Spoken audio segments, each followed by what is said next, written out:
Hello and welcome to another episode of What the Fuck Moments in Manga and Anime After Dark. Let's talk about one of the first boys' loves I ever got into. Quick little 2-volume story called Midnight Stranger. So if this is not your flavor of spice or if you are under 18, please scroll away. We meet a goat-shaped spirit named Roy. His job is to purge the human world of evil spirits and also to heal humans. However, humans find Roy's goat form repulsive. One day he's just getting his shit kicked in by a bunch of mortals. And the fire god, Shio, shows up. I hope I'm pronouncing that right. Shiu saves Roy and gives him a human form. Roy is grateful and then pledges his allegiance to Shiu. The two then go on to live with each other for 1,000 years, ending up in the present day. Shiu is now an idol and Roy is still his servant. Being Shiu's servant, Roy is not able to do his jobs. So every once in a while he turns into a goat and he sneaks out of the house. Mostly so that he can bust ghosts. But on this one special occasion, he finds a sick child. Middle of the night, he heals this child and they become best friends. And yeah, that's why it's called Midnight Stranger, folks. That title had my head so far in the gutter, I was basically nuzzling Pennywise. Looking to spice things up in the bedroom? Give your partner a little bit of the Midnight Stranger. While Roy just continues to visit this kid in the middle of the night. However, Shiu is very jealous. He just wants Roy to stay home and be a happy housewife all the time. And oh yeah, he's starting to have feelings for Roy and he doesn't feel like sharing with anybody. Bestie, these boys have been together for 1,000 years and they never had a relationship until now. Because yeah,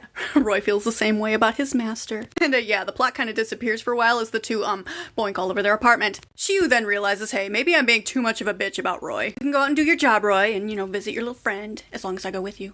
It's progress. However, there is another god in the idol industry that knows Shiu, named Perry. Shiu absolutely hates him. Perry comes at him with a request. He needs Shiu and Roy's protection from a stalker. And bestie, that drags on for way too long before Roy just decides to talk to the stalker. Turns out it's Perry's ex, and they broke up because Perry thought that guy was just way too clingy, when in reality it's just because he was ill. So this ill stalker decides to watch Perry through the bushes just to see him one last time before passing on. Hey, that's a quick fix. Roy just walks back in and says, hey, I healed him. You can go on living your life now. Volume 2, Roy's little friend asks if he will visit in goat form so that he can meet all of his little friends. And surprise, one of those little friends is possessed by an evil spirit. 10 days after Roy is kidnapped, Shiu finally shows up to see the little friend and asks, hey, where's my servant? Oh, Roy's just getting his shit kicked in again. Spirit busting takes a lot of energy, so now he's in a disgusting form and he didn't want Shiu to see him. Of course, they get back together and it's no big deal. Bestie, these boys spend so much time worrying about what the other thinks than just talking to each other. 8,000 fluffing years together and they just won't talk until they're just totally knotted up by their emotions. But the biggest dilemma is at the end, of course. Shiu has spent too much time in the human realm. That's when a higher god comes looking for him and he's scared. He doesn't want to leave Roy. He's finally able to do his job with the humans, so